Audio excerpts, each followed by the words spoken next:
กับสบายดีและสวัสดีเด้อพ่อแม่พี่น้องเบิดทุกท่านเนาะพี่น้องมาพบกับเบาน้อยแนลคือเก่าเนาะพี่น้องเมื่อนี้เบาน้อยก็ได้มาอัปเดตครอบครัวน้องโดเนาะพี่น้องก็คือมากับบ่าวพรคือเก่าเนาะพี่น้อง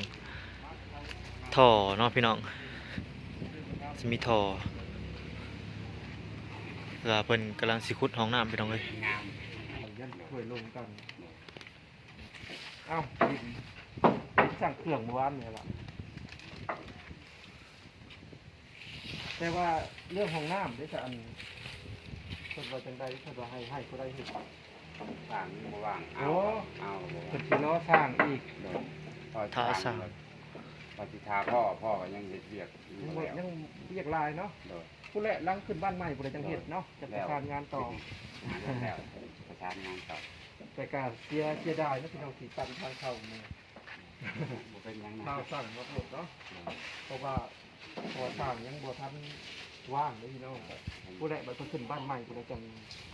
ประสานงานต่อเนาะเพิ่นก็เวียกกระลายให้ทางนี้นั่งแป๊บนึงก็ได้เล่นมานั่งที่น้องนักแม่นักโลกแป๊บนึงได้ยังอันขึ้นบ้านใหม่มีแทนมาได้ยังเลยยังบ่มียังเสือนอนยังทันมีบ่เสือนอนมอนแล้วก็สาดวันได้เกาะขึ้นย้ำอีกครั้งวันศุกร์วันที่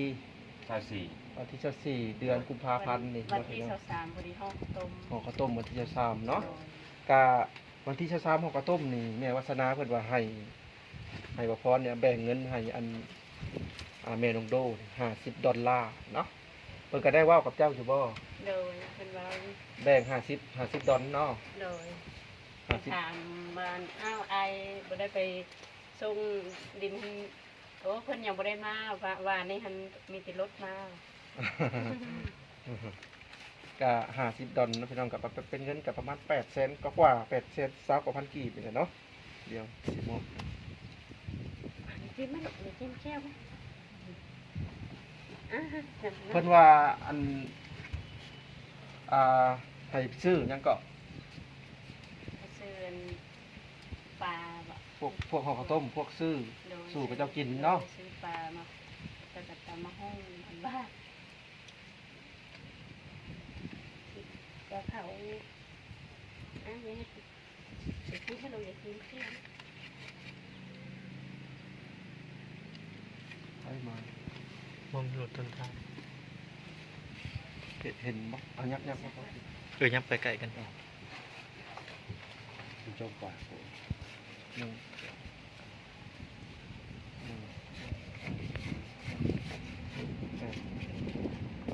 แล้วพี่น้องก็สิได้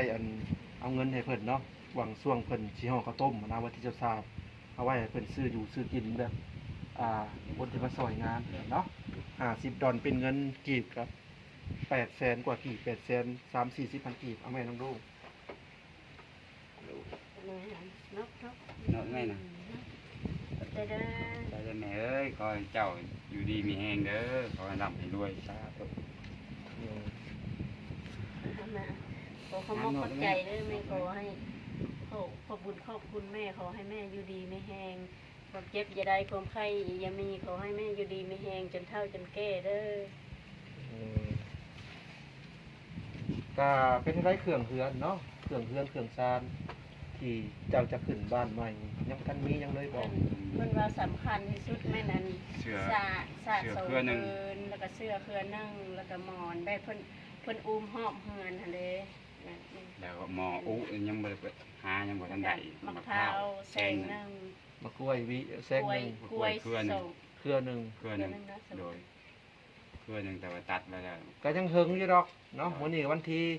มื้อที่บ่พรถ่ายทำขนาดนี้ก็วันที่15กุมภาพันธ์เนาะพี่น้องก็ยังเฮิงเนาะแล้วค่อยเตรียมไปเลยหั่นแหละเนาะแต่หมอยครับเพิ่นว่าอยู่ช่วงการก่อสร้างนี่ยุติไว้ก่อนเนาะโดยเพิ่นว่าช่วงนี้สร้างก็บ่มีเพราะว่าบุญบานแน่เด้เจ้าบุญแน่ดองกระ3ดองพี่น้องนะเพิ่นเลยคนที่ให้สิมาเฮ็ดเพิ่นก็อยากเฮ็ดเทพื้นกระล่างเพิ่นแน่ผัดพี่น้องว่าเฮ็ดอีกนะมันดองหลายพอเดือน4ขึ้น1 ค่ำ2 ค่ำมีแต่งานดองครับพี่น้องแต่งานค่อนข้างจะพ่อปู่เพิ่นหันเฮ็ดปูตากะโลวัดนะแพ พิ่นเร่งอันนั้นแหละก็เลยเพิ่นบ่ ถ้ามันเพิ่นลาดพื้นนี่บ่เกิน2 มื้อ 3 มื้อก็จะแล้วได้นี่ เดี๋ยว ถ้าเพิ่นว่าง เดี๋ยว ในใจก็ในใจว่าพรก็อยากให้ลาด เพราะว่าก็สิขึ้นเรือนใหม่เด้ลาดบ่เกิน2 มื้อดอกห้องน้ำนี่ดนห้องน้ำนี่แต่อันนี้นั่นบ่เกิน2-3 มื้อ ให้ผู้ใหญ่เพิ่นประวานเอาไว้หลังขึ้นเพื่อนได้จัง โอ้ก็ได้คือกันเนาะ ยันบ่ทันเพิ่นว่า ยันเด็กน้อยเหยียบ มื้อนี้วันที่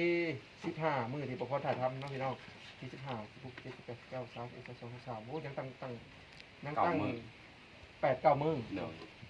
ห้องน้ำกับขั้นเพิ่นเฮ็ดพร้อมกัน3คนเพิ่นก็บ่เฮิงไว้โดยอันนี้ครับเพิ่นบ่ว่าง แม่นแหละเพราะว่าต่างคนก็ต่างมีภารกิจเนาะ เดี๋ยวอันนี้เพิ่นก็เฮ็ดเพิ่นก็เล่นเพราะเพิ่นเป็นศิลวัตร เพิ่นต้องงานเวียกงานวัดเพิ่นก็ต้องไป คนจะมาเฮ็ดเรือนจะได้เป็นศิลวัตรเนาะต้องมีงานอีกงานนอกงานใน มีเหาะไกลสิฮอดบุญวัดแล้วเพิ่นต้องไปเลาะเก็บเงิน อ๋อโดย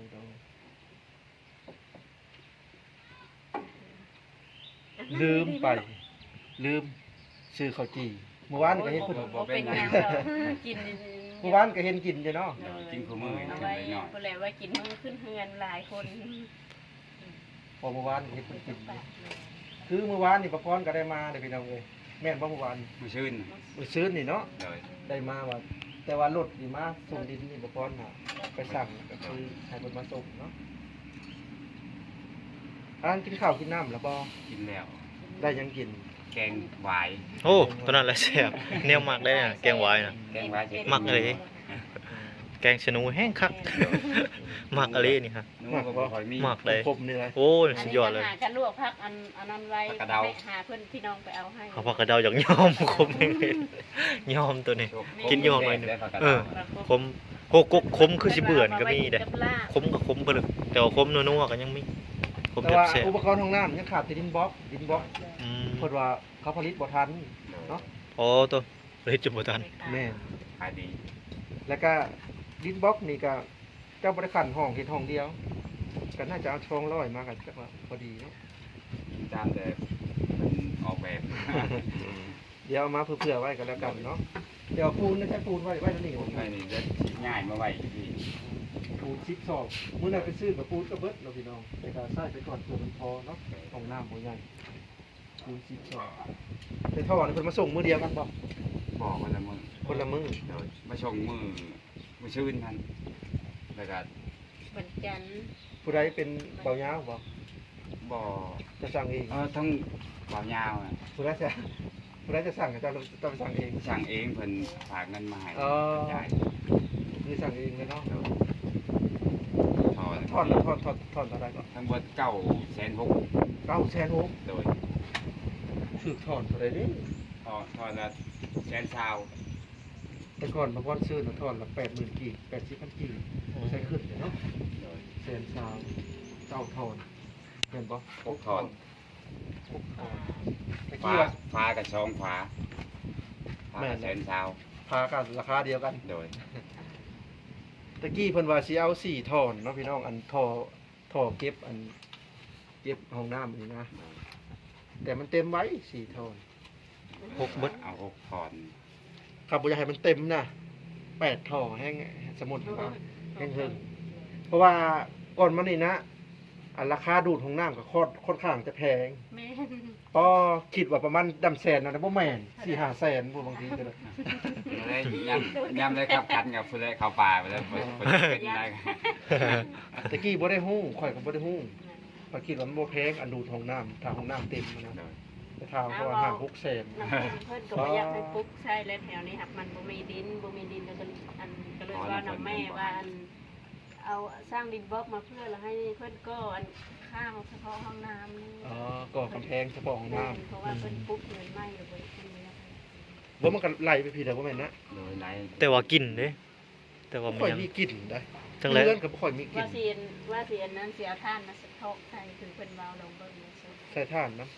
ในเฮือนข่อยน่ะบ่ได้ใส่ถ่านก็บ่ได้ค่อยมีกลิ่นได้หรือว่าเป็นน้ำคนใส่บ่หลายบ่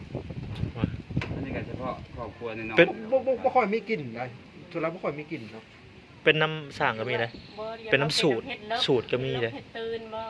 สูตรก็สำคัญได้สูตร สู้ เพิ่นเล่ากันว่าอันบ่อเดียวมันอยากเหม็น2บ่อ3บ่อนี่ใครแน่ นั่นแหละเป็นน้ำสูตรก็มีเด้สำคัญได้สูตรก็ เทคนิคไปหมด หมิ่นนะแค่อยู่นั่นน่ะอันนั้นเลยนะตามเมาพอนะ เพราะเพิ่นว่าเถาะอันบ่อสุดท้ายนี่ใช้ถ่านบ่เพิ่นว่ามันดูดกลิ่น แม่นแหละมันเป็นน้ำสูตร นี่ เป็น กอ น้ำ มั สูต ส ร มินนี่คือห้องน้ำแบบน้ำเปื้อนแบบเขาใช้ครอบครัวใหญ่ๆเลย อันนั้นเห็นอยู่ เปื้อนแม่เพิ่นว่าหันคันเป็นไปได้หันคือว่าอะไรแยกบ่อนอาบบ่อนนึงอันนั้นบ่อนนึง แม่นแหละค่อยว่าเฮ็ดแบบนั้นแหละดีกว่า เพราะว่าบนท้ายห้องหนึงบนอาบห้องหนึงมันจะสะดวกนะอันนี้เฮ็ดห้องเดียวก็ได้อนาคตน่ะอยาก เปื้อน เสียใจ เห็นหลายห้องอยู่กับแม่ของเพิ่นอยู่เปื้อนเข้าไปรถเว็บทางอาบทางอันนั้น แม่น เม่นนำ เพราะว่าเฮ็ดช่องห้องมันก็บ่ค่อยเปลืองบ่ได้ดอกขันเอาห้องละประมาณเมตร20เมตร50อันน่ะแม่นๆเฮ็ดยันว่าคนหลายเด้ ว่าคนร้ายกับเบิ่งก่อนเพิ่น ที่ก็ตามมาตามหลังดอกเนาะ เด้อครับว่า บ่ยาก เพิ่น เรื่อง มาร้ายกับพวกกินร้ายกับตามมาหลัง แม่ ที่ลัง น ถ้วยบ่วงได้ซะอันนั้นแหละบ่ เป็นบ่วง คือพวกมันคือเว้าคือมื้อนั้นน่ะ โอ ยัง เค บ่พอเพราะว่าสาม ได้ มี3โลนึงเด้ เป็นบ่วงบ่มีให้ครอบครัวเนาะ ได้ มันก็เริ่มตั้งครอบครัวใหม่เนาะแต่ก่อนกับมุกอยู่ไห้อยู่นา อยู่นา ใจจดใจต่อบ่พอใจจดใจจ่อบ่พอต้องดูจะขึ้นเรือนเลย อยากขึ้นไวๆ มาอยู่พี่คู่มือ มีมือเลยทำแล้วก็ คือว่าไงก็ เบิ่งเวลาก็เบิ่งวันที่เบิ่งเงินถามผู้ใหญ่คุณคู่มือได้ว่า เพิ่นบ่ได้สิฮอดติบ่ ทำอันนั้น คือว่า มาอยู่เลย ตื่นเต้นไว้ง่ายซะเนาะตื่นเต้นกดดันหลายอย่าขึ้นไว้ ยังอะตูบยังน่ะก็ ใช่ ขอบไก่บ่ มาที่พวกเพื่อนไฟแน่ว่า อ๋อ เพิ่นก็เลยว่า เกินครัว ยังบ่ทันได้เฮ็ดว่าสิเอาอันนั้นมามุงกัน อันนั้นแล้วขึ้นเพื่อนแล้วก็เพิ่นสิว่าเฮ็ดเลยก็ได้ยาโจ๊ะก่อนฮะ อาศัยแบบเอาไว้นึ่งข้าวนึ่งน้ำเนาะอีกเรื่องบ่มีบ่เฮ็ดเลยเนาะ เลยก็ดังก็มันเสียดายงาม แม่นพวกควันไฟคือกระดังไล่เนาะ ดังตารางเนาะ มือมานี่มีไฟช่องได้นี่สิมา เป้าว่าถ้ามีคนมาลายเพิ่นก็สิให้อยู่ข้าวบอกกระเบียนะ เพราะว่าแต่ว่าพออันนี้ก็ว่าที่เราแต่พี่น้องคนนั้นแหละกับผู้ใหญ่ผู้เฒ่าผู้แก่เฮาเนี่ย แม่นบางทีพวกวัยรุ่นบางทีก็ แล้ววัยรุ่นแถวนี้ก็แถว ใกล้เล็กน้อยเนาะก็นี่แหละพวก หา เฮ็ด คน ยู ไก่ ทูบนี่แห นะ ละ โดย นั่นแหละว่าคันบ่ได้ก็ได้บางเทื่อผัดเรียนว่าเฮาหาทางเบ้ายาวอย่าว่าเพิ่นมานั่นก็เพิ่นหลาย แม่นแบบบางทีทั้งนั้นมาคือข่อยนี่ก็บางทีก็อีก4-5 คนสินะวัยรุ่น ยังประมาณ มากกว่าคนเลย แล้วทั้งนั้นก็บางทีก็ประมาณ5-6 คน โดย ก็10 คนแหละเด้มาถึงคณะ แต่ผมวันว่าเพิ่นมากอะมา อ่าเอาละ นั่งจุดเดียวไม่หรอก เอาละวันนี้ทั้งประพรกับบ่าวน้อยขอตัวลาแล้วเด้อเดี๋ยวไว้โอกาสหน้าโอกาสในเวลาจะสิมาใหม่เนาะเรื่องของหน้ายันโจ๊ไว้ก่อนนะพี่น้องพูดแหละ ช่างเพิ่นก็บอกว่า หลังขึ้นบ้านใหม่เสร็จจังสีมาดำเนินการต่อพี่น้องเนาะกลับก็ได้พุ่นนี่เด้อ โดย สบายดี ตอนบัดนี้ สบายดี สบายดีเนาะเนาะอันก่อนเมื่อพี่น้องก็สิได้ถามบ่พรว่าอันกองทรายกับอันท่อนี่เป็นของไผเนาะพี่น้องกองทรายนี่ของไผก็บ่พร ทรายกับหินนี่แม่วัฒนา โอ้ทางแม่วาสนาเพิ่นเนาะ และส่วนอันท่อกับลาดพื้นเพื่อนน้องโดนนะครับผู้ใหญ่ใจะดีอีกท่านหนึง โอ้โดย ทางผ่านเบายาวเนาะ โอ้คือทางผ่านบ่าวยาวเนาะพี่น้อง แม่น โอ้ย แล้วก็เพิ่นสิได้โจ๊ไว้ก่อน อ๋อ ผู้ใดบัดขึ้นบ้านใหม่เพิ่นผู้ใดเน้องพี่น้องจะสิดำเนินการเฮ็ดของน้ำดำเนินการเทพื้นอีหยังหั้นนะเพราะว่าวันที่23นี่เพิ่นก็เตรียมจะห่อข้าวตอกข้าวต้มเตรียมจะขึ้นบ้านใหม่แล้วก็วันที่24เป็นมื้อขึ้นบ้านใหม่พี่น้อง อ๋อโดยก็สิรอถ่าฮอดมือขึ้นเฮือนพุ่นแหละพี่น้องเอ้ยก็สิได้พอกันใหม่อัปเดตครั้งใหม่เนาะพี่น้องสำหรับคลิปนี้ก็ขอลาพี่น้องไปก่อนเนาะสบายดีโอ้ยขอบใจไป